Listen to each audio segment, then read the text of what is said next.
Segunda de Samuel, capítulo 2, el versículo 17 dice lo siguiente: aquel día la batalla fue muy dura, y los siervos de David derrotaron a Abner y a los soldados de Israel. Allí se encontraban Joab, Abisai y Asael, los tres hijos de Sarvia. Asael, que corría tan ligero como una gacela en campo abierto, se lanzó tras Abner y lo persiguió sin vacilar. Al mirar hacia atrás, Abner preguntó: ¿acaso no eres tú, Asael? Claro que sí, respondió. Déjame tranquilo, exclamó Abner. Más te vale que agarres a algún otro y que te quedes con sus armas. Pero Asael no le hizo caso, así que Abner le advirtió una vez más: deja ya de perseguirme o me veré obligado a matarme. Y entonces, ¿cómo podría darle la cara a tu hermano Joab? Como Asael no dejaba de perseguirlo, Abner le dio un golpe con la punta trasera de su lanza y le atravesó el vientre. La lanza le salió por la espalda y ahí mismo Asael cayó muerto. Vamos a orar. Señor, gracias en esta mañana por esta historia, por este párrafo, por lo que nosotros venimos estudiando versículo por versículo, y cada día que nos reunimos en tu nombre, cada día que estudiamos tu palabra de esta forma, tú nos hablas, tú traes el tema, y tú, Señor, hoy quieres hablarnos a través de tu palabra. Que tu Santo Espíritu, Señor, redarguya nuestro corazón y usa mi vida para compartir de tu palabra en esta mañana. Te pido esto en tu nombre, Jesús. Amén.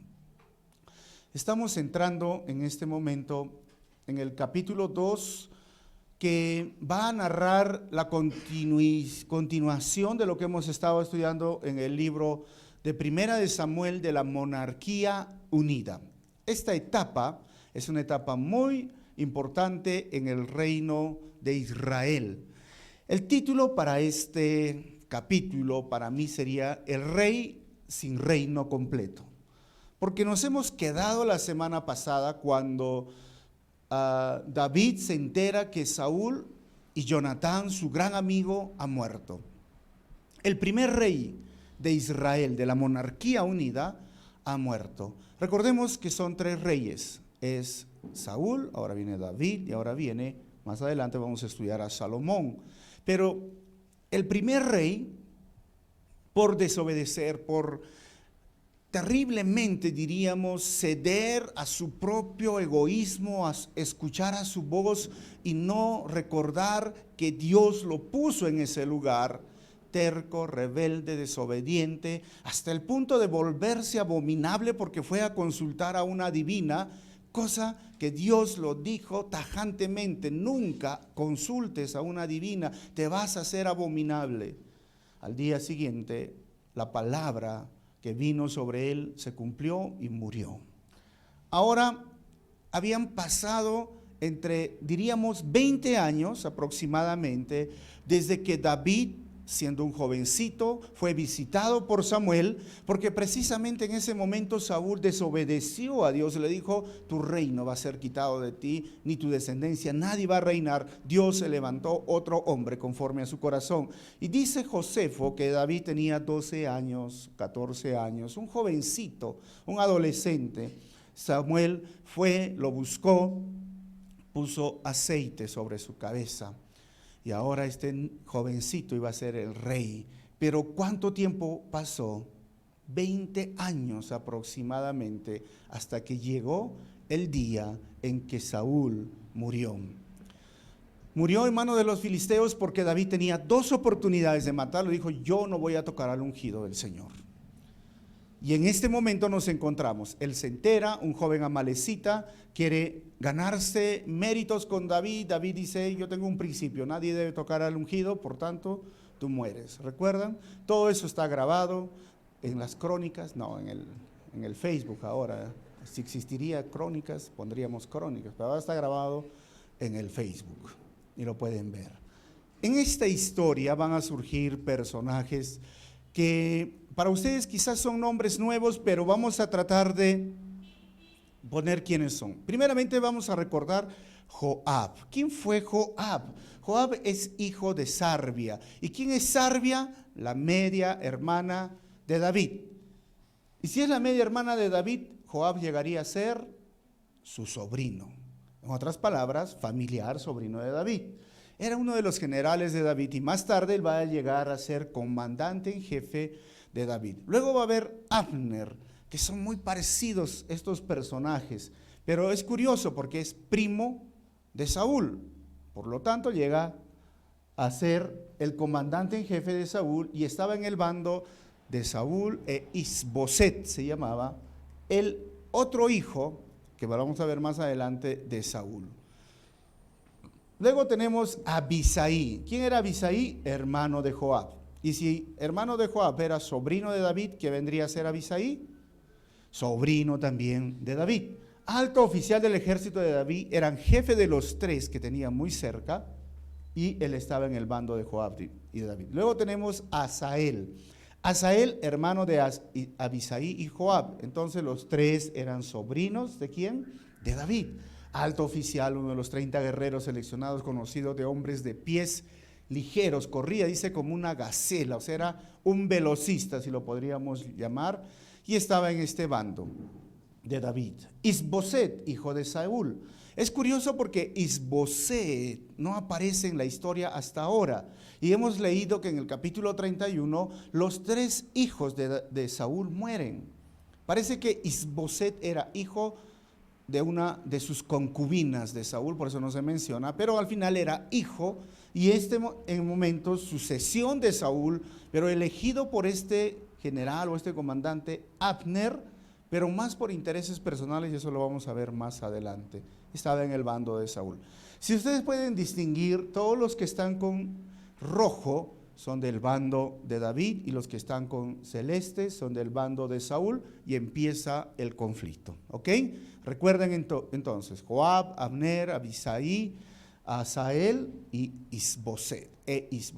Este capítulo va a estar dividido básicamente en dos partes, del 1 al 4, o del 1 al 11, David e Isboset, los dos reyes sobre el pueblo de Dios. Del 12 al capítulo 3, versículo 1, donde vamos a quedarnos, las dos tropas se enfrentan. Y a medida que yo voy pasando las diapositivas, también salen las divisiones de cada uno de los párrafos grandes. Versículo 1 dice, vamos a ver, David llega a ser rey de Judá. Pasado algún tiempo, David consultó al Señor. ¿Debo ir a alguna de las ciudades de Judá? Sí, debes ir, le respondió el Señor. ¿Y a qué ciudad quieres que vaya? ¿Qué le dijo el Señor? A Hebrón. Ojo con Hebrón, y lo ponemos ahí. Pero empezando este versículo me llama mucho la atención lo que hace David. Es el escritor de Samuel que pone un contraste entre lo que Saúl hizo y lo que David está haciendo. Recuerden que Primera de Samuel y Segunda de Samuel en la Biblia hebrea es solo un libro. No hay primera ni segunda sin tercera, no, solo hay un solo libro. Entonces, el contraste en estos capítulos es que mientras un rey consulta a una divina, tenemos un rey conforme al corazón que consulta a Dios. Hermanos, consultar al Señor es tan importante como lo fue antes, como lo es hoy. Tenemos situaciones diversas en la vida. Se presentan muchas veces circunstancias que pueden ser dos direcciones. Si tomo este lado, puede ser que me vaya bien o me vaya mal. Si tomo este lado, puede ser que me vaya mal. O sea, ¿cómo hago? ¿Qué hago? David nos enseña un punto muy importante. Consulta al Señor. Pregúntale a Él. Esto es algo que nosotros muchas veces nos olvidamos. Porque a veces consultamos al Señor cuando ya la malogramos, cuando ya no hay nada que hacer. Y ahora, Señor, ayúdanos. Pero el Señor, ¿qué te va a decir? Pero yo estaba esperando antes. Hoy se habla mucho de buscar la guía del Señor. Pablo dice que aquellos que son guiados por el Señor es porque tienen el Espíritu del Señor, y aquellos que tienen el Espíritu del Señor son guiados por el Señor. ¿Qué está diciendo Pablo? Sí, ¿sabes por qué? Porque hoy tenemos el Paracletos, el Espíritu Santo que nos ayuda. ¿Y cómo nos ayuda? Hoy es diferente a lo que ellos hacían. La Biblia es la palabra de Dios. Y el Espíritu Santo ha sido enviado para hacernos recordar aquello que hemos leído, aquello que Jesús nos ha enseñado. Quizás en ese momento era una voz, era un profeta, o era el Urim, o era el Tumín. No sabemos cómo le respondió porque el libro no lo dice. Pero hoy sí sabemos, hermanos, que podemos encontrar dirección bajo la palabra del Señor. Para cada situación, para cada circunstancia. ¿La Biblia habla de economía? Por supuesto. ¿La Biblia habla de familia? Por supuesto. ¿La Biblia habla de relaciones interpersonales? Por supuesto. ¿La Biblia habla de liderazgo? Por supuesto. ¿La Biblia habla sobre ciencia? Por supuesto. O sea, ¿qué no puedes encontrar en la palabra de Dios? Y a veces estás preguntándole al Google, al Facebook, ¿no? A tus amigos que, ¿cómo hago? ¿Qué hago? Está bien buscar consejería en personas que son mayores, que tienen más experiencia o que han estudiado o que son profesionales en esa área, pero nada va a reemplazar lo que la palabra de Dios como principios fundamentales nos dice.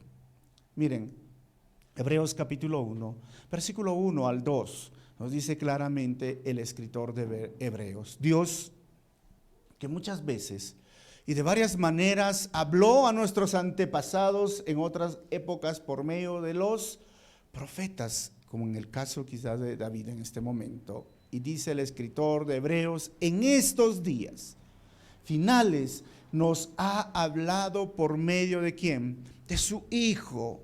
Y a este le designó heredero de todo y por medio de él hizo el universo.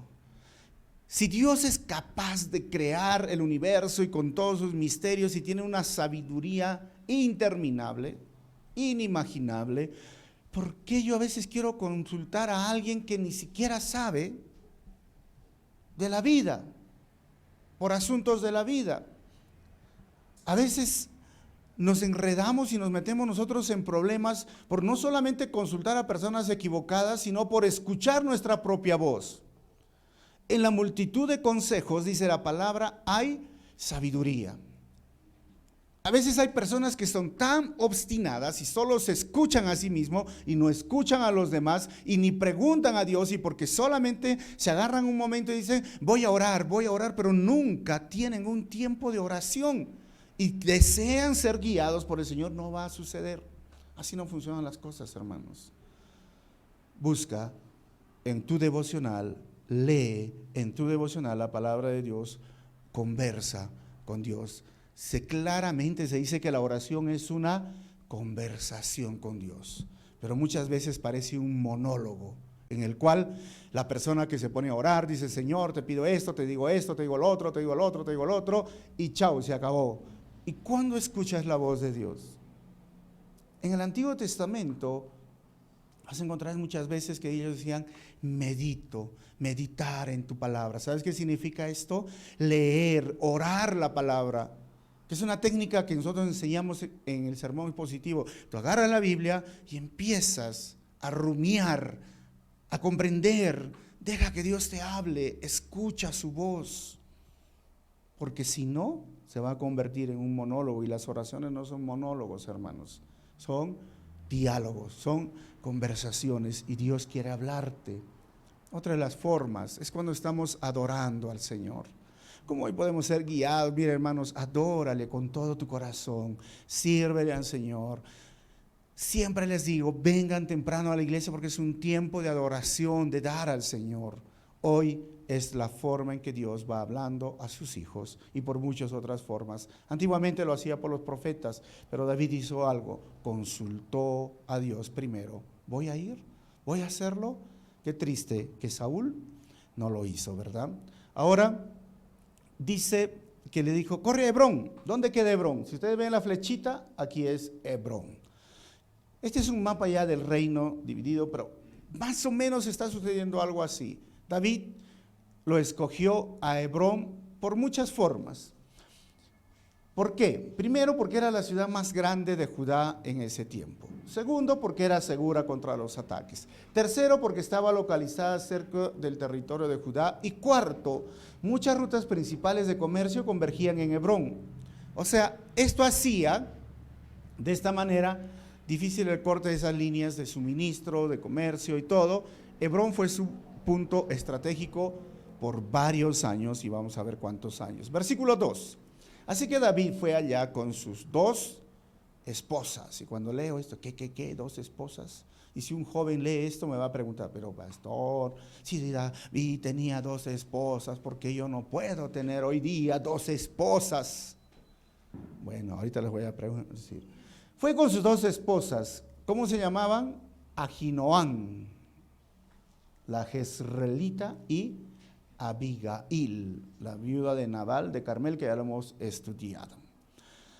Antiguamente, tener más de una esposa se llama poligamia, ustedes saben. Y hay muchos en la Biblia, patriarcas y aún los reyes, que vivieron en este estilo de vida basado en la poligamia. Hoy la poligamia es condenada por Dios y es declarado pecado. Lo que Dios quiere es la monogamia. ¿Qué significa? No tiene que ver nada con los monos, hermano, por si acaso. Es una sola pareja. Un hombre, una mujer, no más. Se permitió muchas veces. Dios, algunos dicen, no hay gracia en el Antiguo Testamento. Ahí está la gracia, hermanos. Permitió, pero nunca fue el plan original de parte de Dios desde Génesis capítulo 1, Génesis capítulo 2, antes que exista la ley, nunca fue el plan.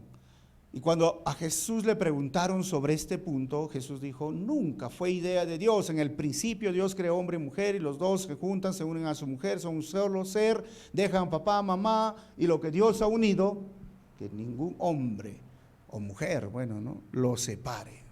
O sea, ¿cuál fue la idea de Dios, Señor Jesucristo? Le preguntaron, monogamia. ¿Por qué?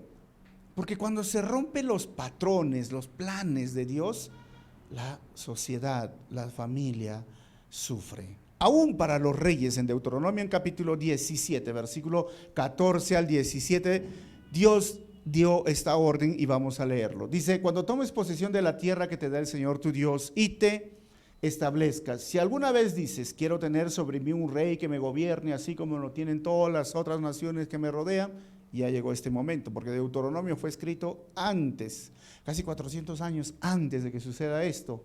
Asegúrate de nombrar como rey a uno de tu mismo pueblo, uno que el Señor tu Dios elija. No aceptes como rey a ningún forastero ni extranjero. El rey no deberá adquirir una gran cantidad de caballos ni hacer que el pueblo vuelva a Egipto como el pretexto de aumentar su caballería, pues el Señor te ha dicho, no vuelvas más por ese camino.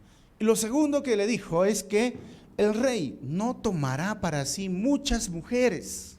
Ojo, no sea que se extravíe su corazón, ni tampoco acumulará enormes cantidades de oro y plata. O sea, Dios dijo, si por ahí alguna vez se te ocurre, y sí se les ocurrió, y estamos estudiando esto porque Deuteronomio fue escrito, como lo digo antes, no debe tener mujeres, no debe de hacerlo, pero David no lo hizo.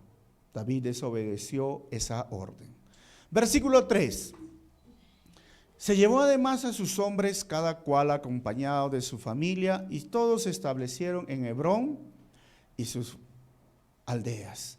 Qué curioso, ¿no? Mientras el rey tenía 2 mujeres, 2 esposas, los demás tenían una esposa y tenían su familia, compuesto por hijos, compuesto por, no sé, ¿no? La familia, no sé si había mascotas, pero todos se fueron. Y es curioso que menciona esto el versículo. ¿Y cómo era la familia de David? Nosotros vamos a estudiar más adelante, pero se los voy a adelantar, no voy a detallar. Eran muchos hijos, pero también habían muy grandes problemas, porque tuvo hijos con diferentes mujeres y al final, hermanos, sucedieron casos de violación.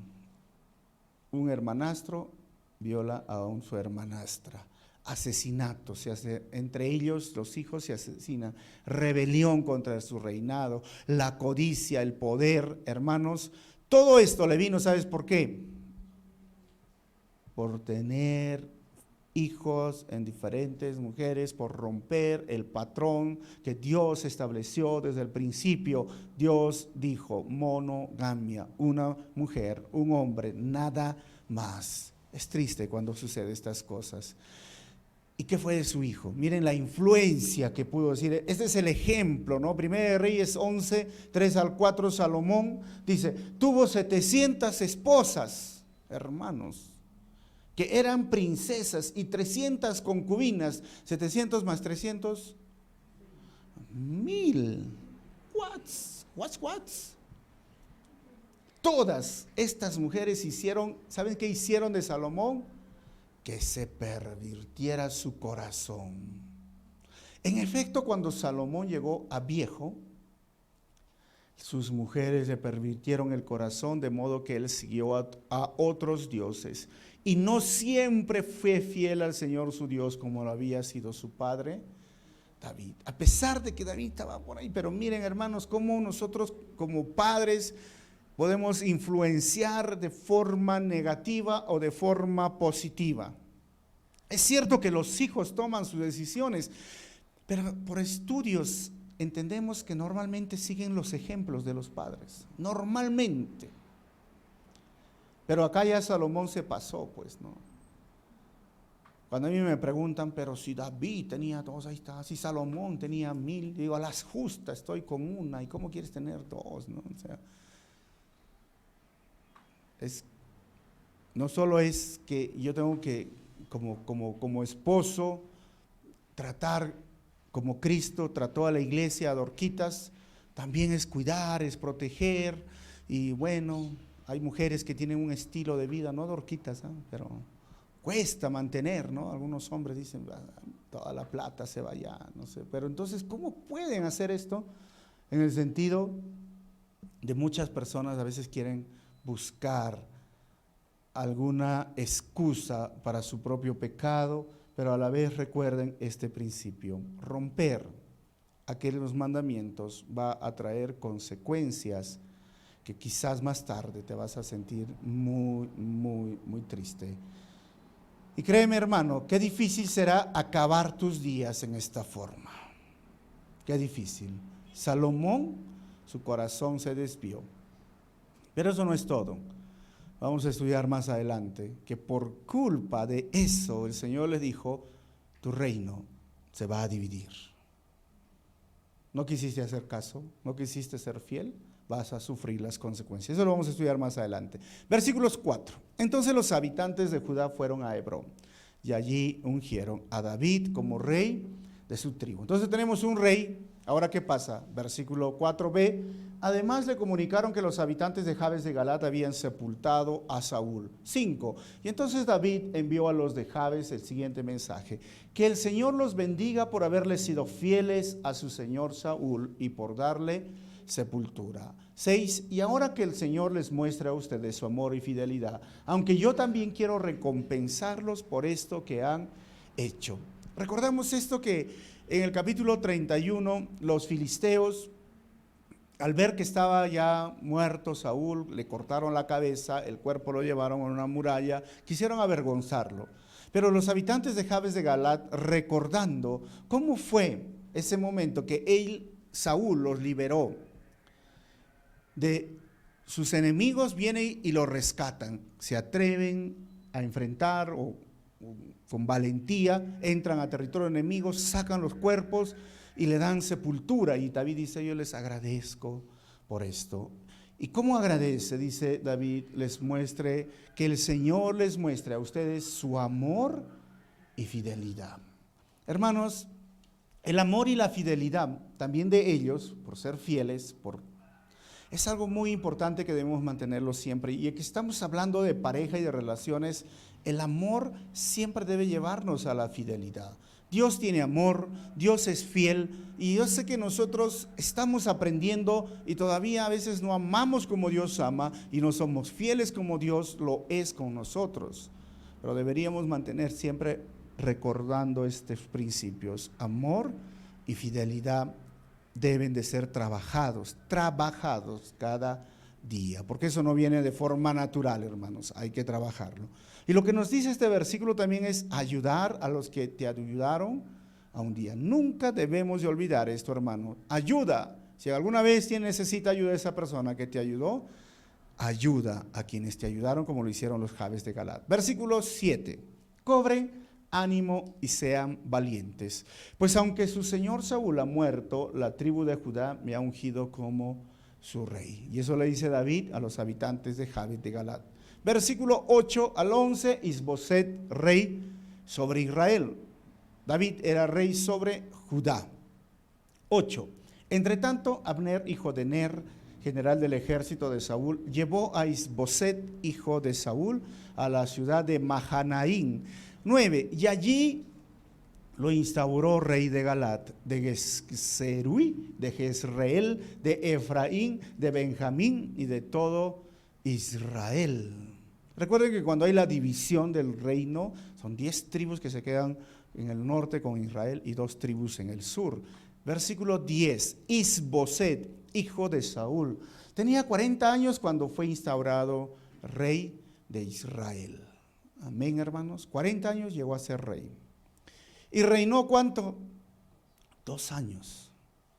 La tribu de Judá, por su parte, reconoció a David. Miren esta etapa crítica política. En este momento Saúl muere, el otro hijo Isboset se levanta y dice: yo quiero ser rey. Abner lo apoya, David ya es el rey. Pero la pregunta es esto: si Samuel ungió a David como rey, ¿por qué no agarró y le dijo a Isboset: yo soy el rey oficial? ¿Por qué permitió que suceda esto? Versículo 11, quien desde Hebrón reinó sobre la tribu de Judá. ¿Saben cuántos años pasaron?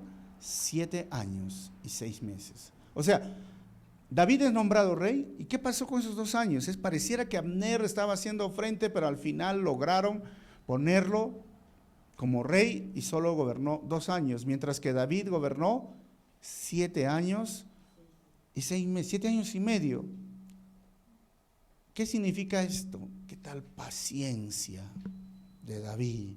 Por eso no era un hombre conforme al corazón, porque ¿sabes qué estaba haciendo?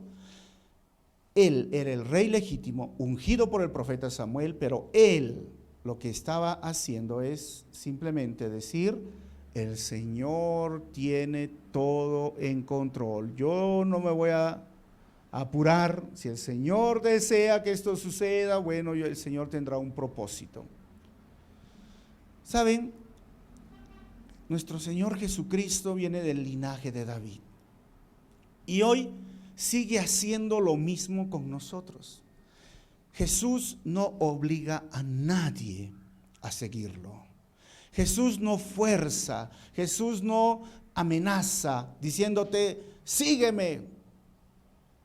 Jesús ofrece la oportunidad de salvarte, la oportunidad de ser rescatado de la condenación. Jesús ofrece hoy más de lo que tú mereces. Se llama gracia. La salvación es un regalo de parte de Dios, basado en la paciencia, basado en la voluntad de Dios, basado en su amor, su gracia, su misericordia. Por tu propio bien deberías de seguirlo, deberías de amarlo, porque si tú no lo haces, vas a sufrir la condenación eterna.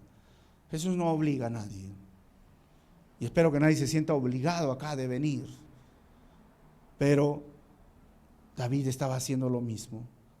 Él era el rey, decía: yo no voy a obligar. Ya llegará el momento, ya llegará la situación en la cual se va a dar. Pero ¿cuánto tiempo vas a esperar, David? 7 años, hermanos. Increíble, ¿no? La paciencia. A veces nosotros nos desesperamos, no encontramos respuesta en un mes, ya estamos desesperados. Versículo 12.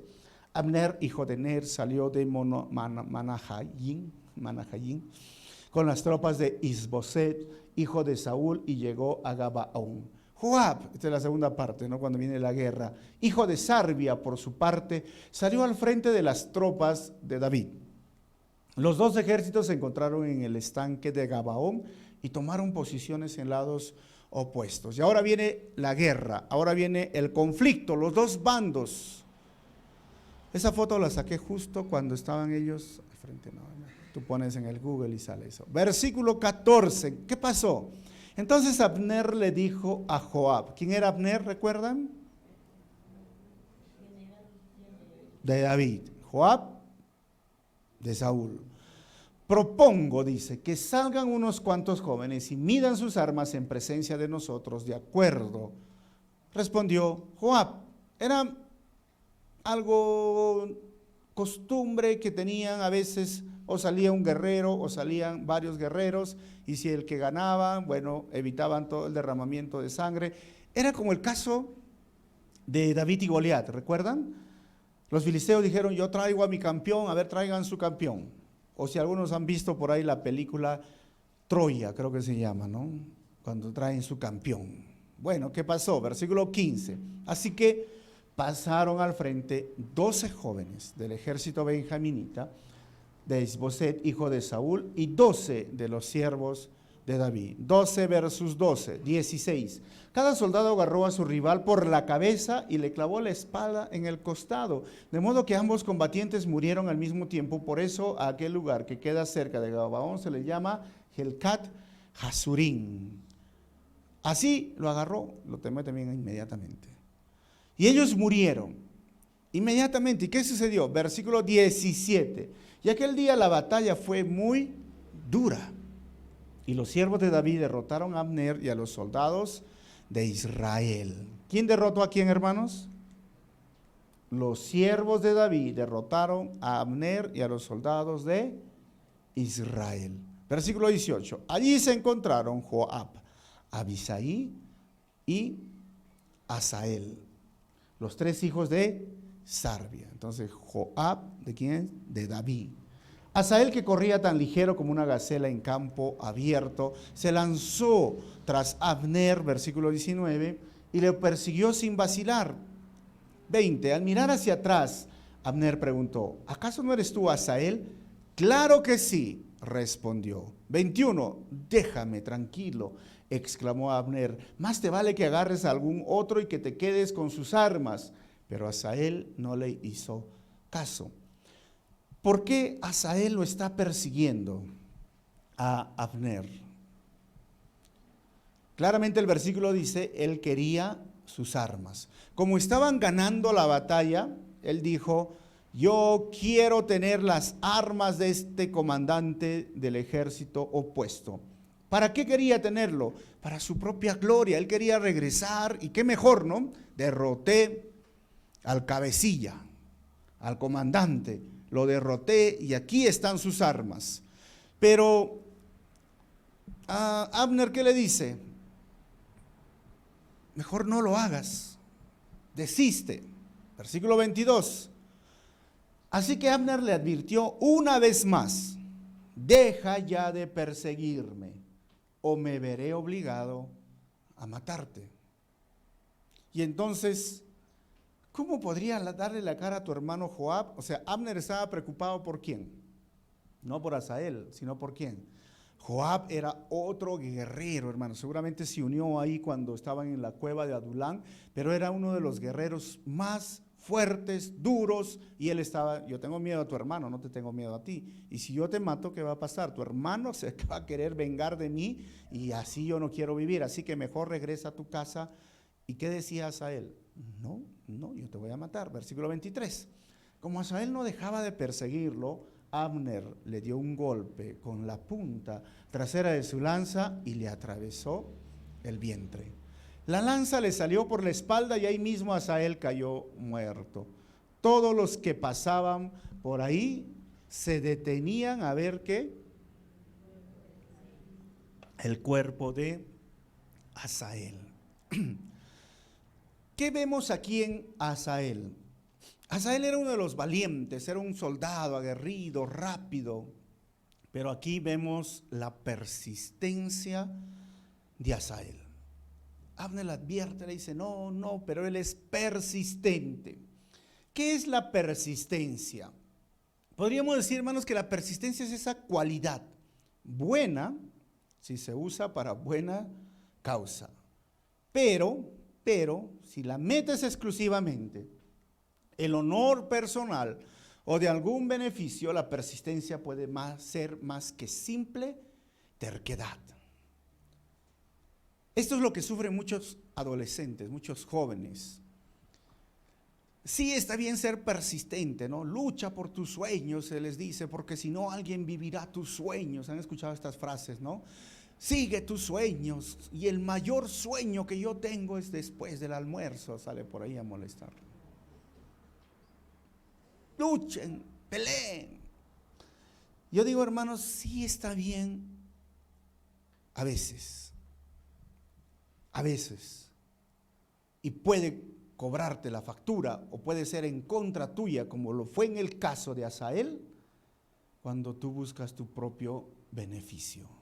Y esto se llama terquedad. ¿Qué debo de hacer entonces? Lo primero que tienes que hacer en tu vida es evalúa tus metas. ¿Qué estás pensando a fin de diciembre? Personalmente yo tengo mis metas por cada año y hasta tengo planificada mi vida hasta los 75 años, porque de ahí quiero descansar, hermanos. Estoy en la mitad de mi vida, ¿no? Por si acaso. Yo ya he hecho mis planes. Pero tengo que evaluar constantemente mis metas, porque una vida sin metas, ¿qué es? Una vida sin dirección. Y si no hay dirección, no hay propósito. ¿Por qué estás aquí? ¿Qué haces acá? Y si no tengo propósito, no tengo sentido de vivir. Y si no hay sentido de vivir, hermano, no hay ánimos, no hay gozo, no hay alegría. Evalúa tus metas. La meta de Asael es: te mato, lo llevo a las armas y voy a tener un premio. Pero entonces, cuando evalúas tus metas, pregúntate: ¿mis metas glorifican a Dios o me van a glorificar a mí? Vuelvo a repetir, ¿glorifican a Dios? Evalúa tus metas. Yo quiero estudiar inglés. ¿Para qué? Para las chicas, para que ser más atractivo a las chicas. No glorifica a Dios. Eso no va a ayudar. Yo quiero tener un carro. ¿Para qué? ¿Para qué? A poner música a alto volumen y estar con los patas. No funciona. Yo quiero tener, ¿qué? Mucho dinero. ¿Para qué? Para hacer la obra de Dios. ¿Y qué obra de Dios? Ya se me ocurrirá. No glorifica a Dios. Muchas veces vivimos así, ¿sabían? Y a veces le pedimos a Dios: Señor, dame un carro, Señor, dame una pareja, Señor, dame, yo si tuviera dinero, Señor, mándame, Señor, por favor, $1,000,000. Solamente $1,000,000. Tú sabes, yo haría esto y esto. Y yo pienso que el Señor te va a decir: qué interesante tus planes, me gusta tu idea, pero no financio, no me comprometo. No hay dinero, no hay carro. Porque ¿sabes qué? A Dios no le podemos engañar. A veces quieres tú las cosas, los asuntos para tu gloria. Y en mi vida yo he pasado situaciones así. Honestamente, he pensado: sería bueno tener un auto. Dorquita, ¿sí o no?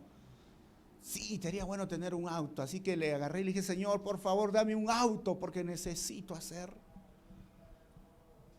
Tengo que ir para acá, tengo que ir para allá, como dicen por acá, ¿no? Tengo que ir para así, para allá, para tal. Y el Señor me dijo: qué bonito. Y no me dio un auto, no me dio nada. Señor, ¿sabes qué? Tengo un corazón por los niños, me gustaría hacer este proyecto. Y si me mandas unos cuantos dolarcitos, lo hago, Señor, porque acá está el corazón y acá están las manos. Y el Señor no me dio ni dolarcito ni nada, hermanos. ¿Saben cuándo sucedió? Porque eso estaba en la mente, pero cuando empezamos a trabajar, cuando empezamos a hacer, cuando empezamos a ir en combi al mirador, cuando empezamos a trabajar ese terreno, cuando empezamos a construir, el Señor, ¿sabes qué dijo? Ahora sí estoy interesado, ahora sí quiero invertir, porque estás poniendo las manos en el arado, porque estás trabajando, porque estás haciendo, ahora sí lo necesitas y te lo doy. ¿Qué te quiero decir con esto? Hay tantos sueños, hay tantas cosas que les cruzan por la cabeza a los jóvenes y me dicen: me gustaría hacer esto, me gustaría hacer lo otro, y Señor, y estoy esperando y buscando financiación. Hermano, haz la obra de Dios y el Señor te va a acompañar. El Señor no te va a dejar solo, el Señor va a proveer. Pero si tú estás esperando primero la provisión, ¿Esa meta realmente glorifica a Dios? Dios lo sabe. Evalúa tus metas. Persiste entonces en ellas si es que están glorificando a Dios y vemos cómo Dios está obrando. Y si glorifican a tu persona, ¿sabes qué? Desiste, porque puede ser desastroso. La obra de Dios no se hace con sus propios esfuerzos. Está bien esforzarnos, pero no se hace en fuerzas humanas. La obra de Dios no se hace con buenas intenciones, se hace con acciones, hermanos. La obra de Dios no se hace, yo tengo mis sueños, no, se hace con asuntos reales. Hoy Dios quiere seguir trabajando en tu vida, usar tu vida, pero bájate, hermano, de esa nube, bájate, pisa tierra, empieza a obrar. Por una cosa sencilla, empieza a servir aquí en la iglesia, empieza a predicar, ya tenemos el proyecto, ven, sirve, haz muchas cosas y vas a ver cómo Dios te va a decir, sí, me interesa, ahora sí, quiero promover, soy el sponsor, te va a decir. Porque uno me dice que estoy buscando un sponsor para hacer esto. ¿Sabes que no va a venir los sponsors hasta que tú no lo hagas? Trabaja, sirve y Dios te va a ayudar, te va a acompañar. Versículo 24 y ya estamos terminando. Pero Joab, las tropas cesan el ataque. Y Abisai se lanzaron tras Abner. Ya se ponía el sol cuando llegaron al collado de Amá frente a Giach en el camino que lleva al desierto de Gabaón. 25. Entonces los soldados benjaminitas se reunieron para apoyar a Abner y formando un grupo cerrado tomaron posiciones en lo alto de una colina. 26. Abner le gritó a Joab, ¿vamos a dejar que se siga esta matanza? ¿No te das cuenta de que al fin de cuentas la victoria es amarga? ¿Qué espera para ordenarles a tus soldados que dejen de perseguir a sus hermanos? ¿Quién pidió tregua? Abner. ¿Quién estaba ganando la batalla? Joab. Abner era muy hábil, ¿sabían? Él se veía derrotado y dijo, mejor descansemos, no nos peleemos. Porque todavía de repente Joab no se enteró que habían matado a su hermano. Muy hábil. 27. Joab respondió, tan cierto como que Dios vive, que si no hubieras hablado, mis soldados habrían perseguido a sus hermanos hasta el amanecer. 28. Enseguida Joab hizo tocar la trompeta y todos los soldados, dejando de perseguir a los israelitas, se detuvieron y ya no pelearon más. 29 al 3:1 y terminamos. Las tropas de David tienen menos bajas. Toda esa noche, 29, Abner y sus hombres atravesaron el Arabá. Después de cruzar el Jordán, siguieron por todo el territorio de Bitrón hasta llegar a Mahanayim. 30. Una vez que Joab dejó de perseguir a Abner, regresó y reunió a todo su ejército para contarlo. Además de Asael, faltaban 19 de los soldados de David. O sea, Abner empezó a contar, vamos a ver cuántos faltan, y en el lado de David, ¿sabes cuántos faltaban? 19. Sin embargo, los soldados de David habían matado, ¿saben a cuántos les faltaban? En el otro lado, 360. Los de Joab ganaron. Abner perdió. Al final, la victoria llegó para David. 32. Tomaron luego el cuerpo de Asael y lo sepultaron en Belén, en la tumba de su padre. Toda esa noche, Joab y sus hombres marcharon y llegaron a Hebrón al amanecer. Así que Joab victorioso. 3:1, la guerra entre las familias de Saúl y David se prolongó durante mucho tiempo. David consolidaba más y más su reino, en tanto que Saúl se había debilitado. Entonces, una de las primeras batallas, en medio de esta situación intermedia, donde David va a llegar a ser el rey de todo Israel más adelante. Conclusiones finales. Primero, Dios hoy sigue hablando a sus hijos, como el caso de David que preguntaba, pero el problema es, hermanos, que sus hijos no quieren escuchar su voz. Es este el punto. A veces queremos escuchar nuestra propia voz, pero no queremos escuchar la voz de Dios. Segunda conclusión, Dios diseñó el matrimonio en la monogamia, uniendo solo dos personas para que lleguen a ser una unidad. Ojo, hermanos, eso es lo que yo digo. Y cuando nos salimos de este patrón, las familias a veces sufrirán las consecuencias desastrosas. Y tercera conclusión, y vamos a orar. La persistencia es buena. Si tus metas glorifican a Dios, pero puede llegar a destruirte al convertirse en terquedad buscando tu propia satisfacción y gloria, como el caso de Asael, murió por su propia terquedad. Que el Señor nos ayude, hermanos. Y vamos a orar. Y yo te pregunto, revisa tus metas. ¿Glorifican a Dios?